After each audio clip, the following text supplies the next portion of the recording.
Hit the like button. Appreciate you guys coming aboard. Would you guys ever consider trading A.J. Brown?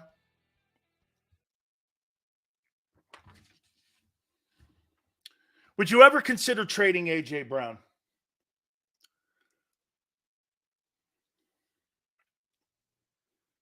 Here's why, and here's why you have to think about it. How about this? Would you trade A.J. Brown for Queen in Baltimore, who's a free agent, and a second-round pick?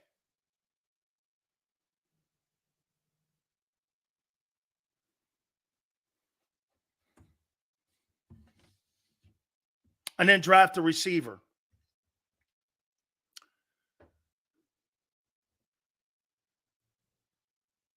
What did A.J. Brown get you?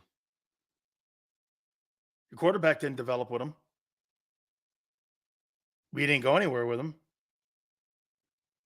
You won 25 games with him and nothing to show for it. Where are you going? And your defense got worse. Don't you get it? Look at what everyone in here is saying. This is why most of you don't know what you're talking about. I'll ask you one more time.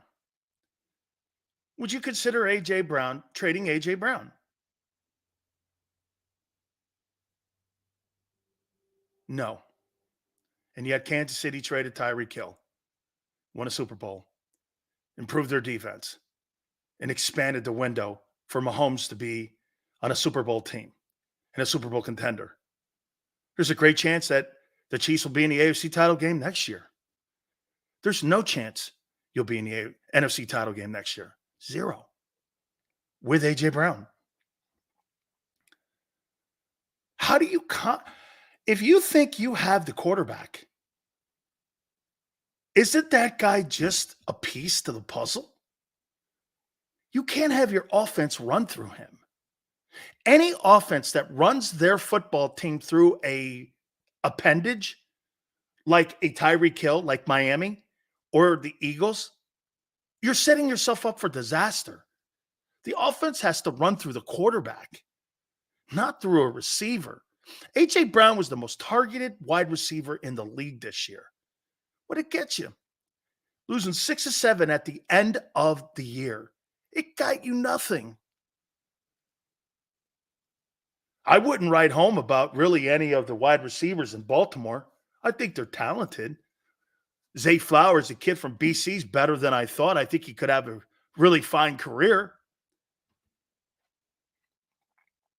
GM Sills wants to trade AJ for a free agent. AJ, no, you can trade him before March 17th, dumbass.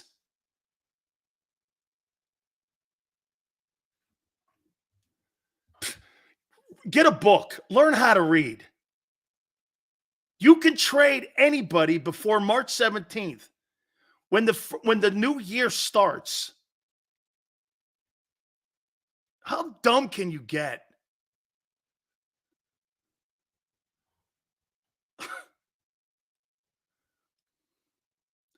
The Baltimore Ravens line is probably the second or third best.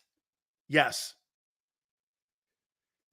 T. Will goes continuity Sills. We can't trade AJ. We don't develop. Here's something else to think about. Okay? Here's something else to think about. Trading a wide receiver, I don't have a problem with it. I don't. How about this? Has AJ Brown help the development of Jalen Hurts this year? Or did he become too dependent on one wideout? Do you think AJ Brown helped Jalen Hurts' development as a quarterback, or do you think it hurt him in the last 2 years? By the way, AJ's numbers are great. Are Hurts's? I don't know. 1 year really good, 1 year pretty poor. You're kind of in the middle. Helped in 22? Well, that's a long time ago. Will he help in 23? Doubtful. And by the way, when the guy's not on the field, Hurts can't win. We got to figure something out here, guys.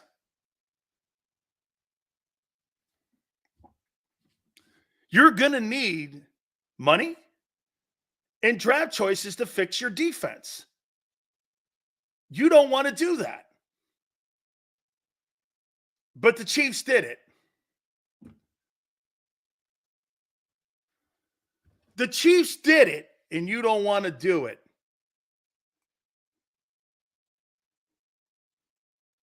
Because you're afraid. Sills, but AJ's so productive. Oh, I get it. This is about the 53-man roster, not about two guys. You could trade a wide receiver and get away with it when Mahomes is your quarterback, not Hurts. Oh. So now we come back to the $50 million question. Is he your guy? Xander brings an interesting sidebar to the conversation. Oh. Can't trade AJ. Or you could trade AJ when you have Mahomes. I see. So Xander must not believe Hurts is the guy. Interesting. You gave a $50 million salary to a guy you don't believe is the guy. Solid. How many people believe that guy in New York is a $40 million a year guy? And he has no wideouts. He's got a broken down tight end and no wideouts.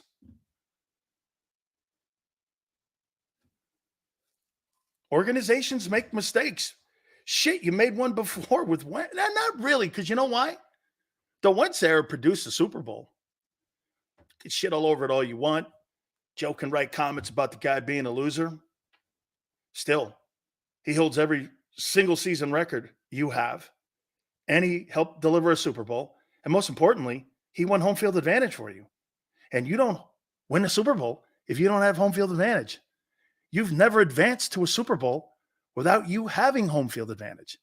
From 1980 on, every year you went to the Super Bowl, you had home field. Wentz won that. He was 11-2 when he got hurt.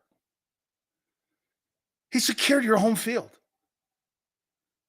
So in that era, he holds a single season passing number and touchdown number, and he helped you get home field. And they won a Super Bowl. To me, that's a success. Didn't last long, ended poorly. That's what it is. When you write the book on Wentz in Philly, that's his story. Oh, he's a poor guy, poor leader. Yeah, okay, that's all true too. But he did help with a Super Bowl, and he has a ring that has his name on it, and it says Philadelphia Eagles on it.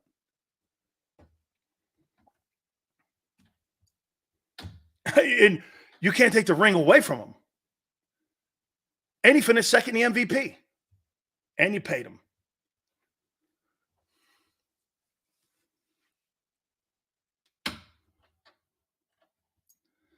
Well, you know. Yeah, no, it's all good. Teams get antsy at the pivot question. They do, Greasy. Think the grass is always greener and prematurely move on like Baker Mayfield. That's why they're making that dilemma decision right now in Dallas. Okay, if you move on from Prescott, who are you moving to? Kirk Cousins? What's your option? That's right. That pivot question is like the pivot question here with the coordinators in Philadelphia. How are you going to coach Jalen Hurts? Hard? Medium? By the way, it's like a kumbaya stuff there too. Nobody's talked to with any kind of conviction. I've never heard Sirianni or anybody go, we suck today. We got to be better coaches and we got to be better players. We did not perform well. Go listen to a Mike Tomlin press conference after a game that they get killed in. And then go listen to a Nick. Hey, give me the Newt Rockney shit and we're ready to roll. Fireside chats. And hey, guess what? We're good. Okay, Nick. Okay. Not knowing what you don't know is not as good as knowing what you don't know. Profound. Would you trade Hurts for Fields? Never. Justin Fields? I like the kid trying as hard as he can. But Justin Fields is never going to win a Super Bowl like Dak Prescott's never going to win a Super Bowl in Dallas. Justin Fields is never going to win in Chicago. Quarterbacks go there to die. What would make you think anybody could be drafted, including the crybaby Caleb Williams, to Chicago and they're going to turn it around and all of a sudden be a superstar team? They haven't had a quarterback in 60 years in Chicago. That's worth a shit. Jay Cutler, Rex Grossman. Okay. Wake me up when you find one. Jim McMahon. Okay. Never healthy. Never played Jim McMahon never played 16-game season. He was always hurt. I'm going to take a look at some of by the way, Barrett Brooks is going to join us at 4:30. And we'll get his take on all this. I think the Cowboys, Pete, have to stick with Dak. Jerry Jones is 81 years old. Okay? He's 81 years old. Where's he going? Where's he going? Break in a new quarterback? Get a new coach? If he's 51, it's a different conversation. He's 81. They're not going nowhere. Plus, they got decisions to make. You got to, you know what? They're good. Here's something that you could feel fairly proud of if you're an Eagle fan. They're going to overpay for Michael Parsons, who's not going to be worth the $30 million they're going to pay him. And CeeDee Lamb is a good ball player, but CeeDee Lamb or Devontae Smith, who's better? I don't know. They're kind of the same guy to me. You're trying to tell me if I put Devontae in the number one role in Dallas, he doesn't put up Lamb numbers. I think he does. But they're going to probably pay him $30. And where are you going to get that money to play Tyron Smith? You're not. Shit, they're in a bigger shithole than you are. Okay? They're in a bigger problem than you are. I wrote these guys down, and I got their names, and I ranked them. By the way, I'm going to do this after Barrett because I don't want to skew the pot here with this, and I want to run through that. By the way, we're going to reschedule Randy Cross. He got a little ill today, so we're going to have him on Thursday with Angelo Cataldi and with Randy Cross. So that will be on Thursday. We will have him. So, yeah, Angelo doesn't want to come on until the fireside chat on Wednesday when everybody gets to blame the coordinators for the shit show that you had this year. And everyone you're firing Sean Desai twice. Yeah, fantastic. By the way, A.J. Brown, does he even want to play in Philly anymore? Now, I would say this. Well, Sills, getting $20 million. Yeah, play on the moon. Somebody's paying you 20. Sills, does A.J. want to play in Philly even with Jalen? Hey, man, you play with a Martian if you're paying me $20 million a year. Sure. As long as that direct deposit keeps hitting that thing and that Venmo keeps hitting, right, Xander? Hey, we're good. I'll play with a Martian. No, so when I love when people go, that guy won't play with that guy. Yeah, okay. TJ Edwards wanted to go home. We'll pay him an extra $1.5 million. Okay, I want to play in Philly. Hey, you want to get to a man's heart in the NFL? Pay him. Don't promise him. Pay him. You pay him. But dude, loyalty with the players and how you look at shit It's not the logo and the helmet. The owners aren't loyal to you. Management's not loyal to you. Ask your coordinators you just fired and put in a shitty position to be successful in. Come on, man. Right? Trade A.J. Brown? See, my question is, how are you going to retool your defense? You have no money. Where are you getting the money from? Oh, you're not. So you're going to go into the draft? I pointed out yesterday to you, you struggle on that side of the ball drafting. So you got to go into the draft and hope you hit on 6 dudes. You got to get a couple safeties, a couple corners. Hey, by the way, would you call Denver and trade a first-round pick and a second and a third for Patrick Surtain? No, I wouldn't. Why?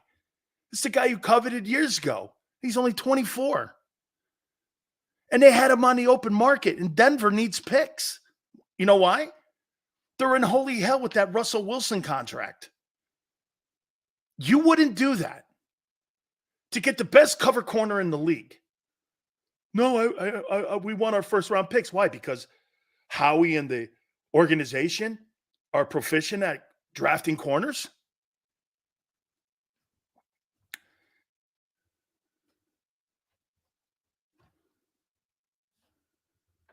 Now, you'd consider it? Dave, I think you'd have to do more than consider it. Knowing the history of how they have not been successful. Get this. There's positions that they've been exceptionally successful at. They're bigs with the D-line and O-line. I think the Eagles have done a sensational job in 20 years. They've really done a nice job. That Milton Williams pick, I want to show you how good that Milton Williams pick, and I brought this up to you guys before.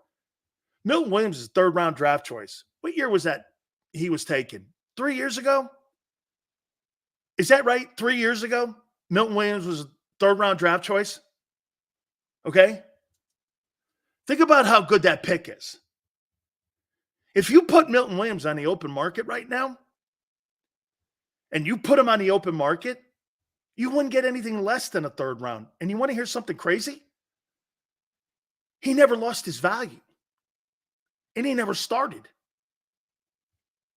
You got a guy who you drafted who never really started for you.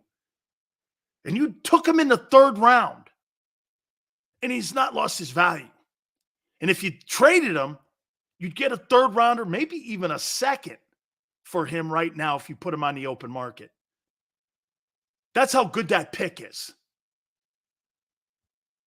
If you put Nakobe Dean on the open market now, you couldn't get a seventh. You might get a seventh rounder for him. Someone would take a chance and trade a seventh rounder. That's a horrible pick.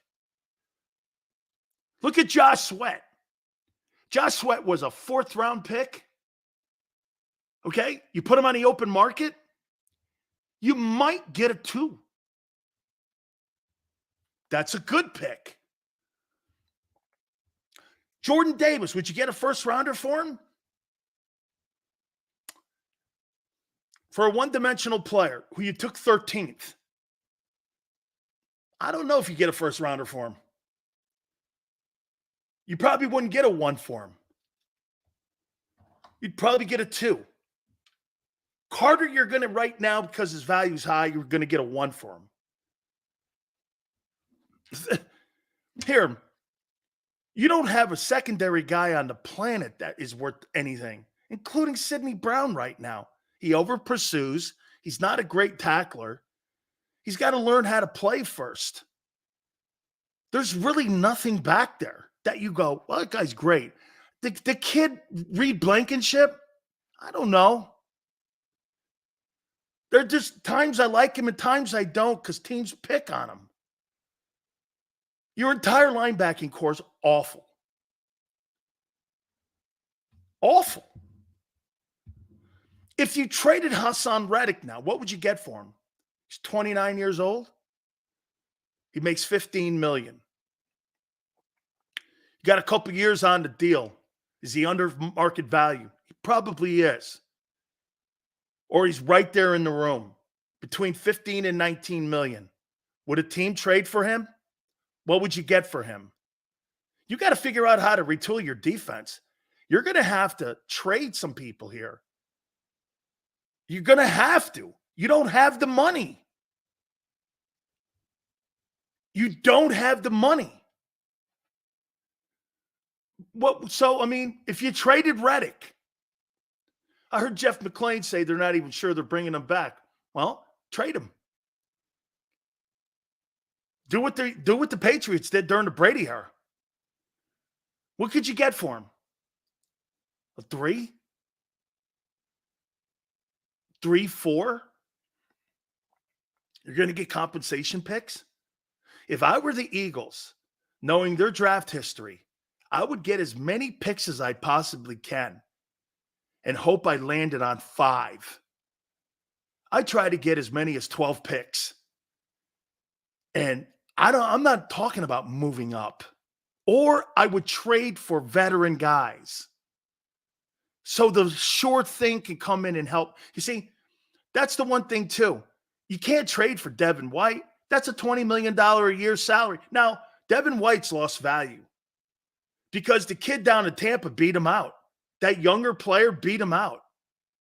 I was talking to some folks down there, Jason Light, the GM, and I can't remember that young player's name, but he beat Devin White out. Beat him clean out. You know, would that drop his value in the open market, Devin White? Probably. Because he's not going to command $20 million when he lost his starting job in Tampa. That team was 9-8. Pretty sure a UFL team could beat the Eagles. No, let's not go crazy here. Okay? Let's not go crazy. Just like you said, the Eagles have no money to sign Hurts. Dude, listen what Steve just showed you how ignorant he is. Just like you said, the Eagles didn't have money to sign Hurts. Yeah, you know what you did, Steve? You went to the dollar store on defense last year, and that's why you got a shitty team. He robbed Peter to pay Paul. End of story. Yeah, they took it from your defense to pay him. They didn't come up with the money. They stole from the defense. Did they not? Trash can linebackers, safeties that don't belong on your team. I mean, rookie contracts in your tackles. You took the money on that side of the ball, pay them. What do you think? You came up with some sort of innovative way? Yeah, the salary cap, I got it. The hits aren't going to be catastrophic when it comes to your dead cap money if anything was to go sideways. But you still took the money from the defense to pay them. You don't have a balanced cap. Look at the money. And you're in the hole with your corners. What are you talking about? Just like you said, the Eagles didn't have money to pay for Hurts. No. What they did was rob the other players of the money and rob the roster to pay them. They went cheap. That's why you got cheap linebackers. You got linebackers that don't belong in the NFL anymore.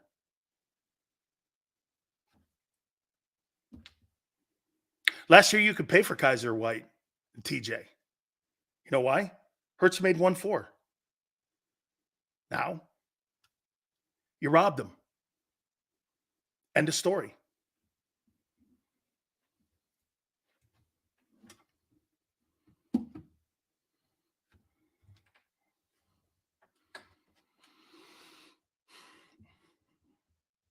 TJ was horrible this year. I think he finished second in the NFL in tackles.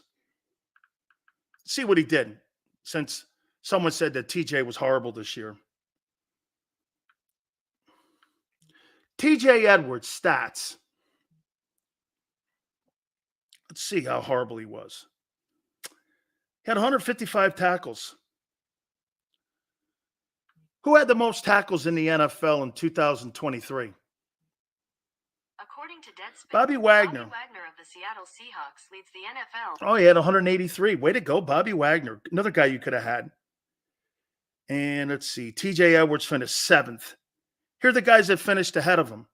Bobby Wagner, Zaire Franklin, Alex Singleton, Roquan Smith, and TJ Edwards. What a horrible year. Horrible year on a horrible football team. And last year he had 155 and a number 2 ranked defense. Think about this. That guy's had 300 tackles in 2 years. 300 tackles. And you let him go. And you found him.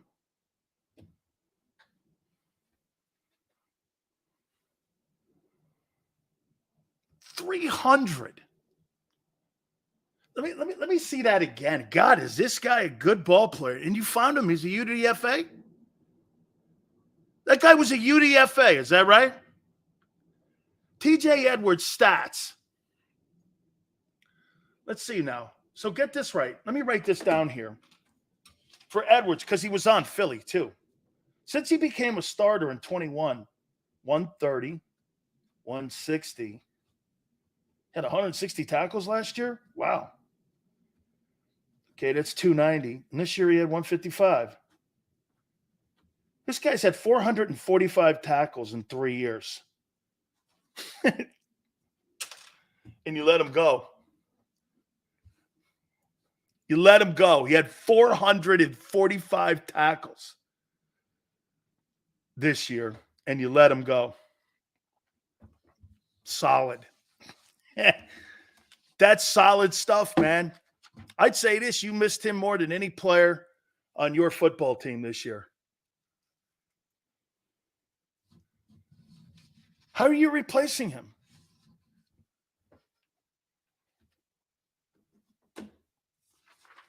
Waiting for our friend Barrett Brooks. Until then, I'm going to get to my coordinators here. Let's do that now. These are my top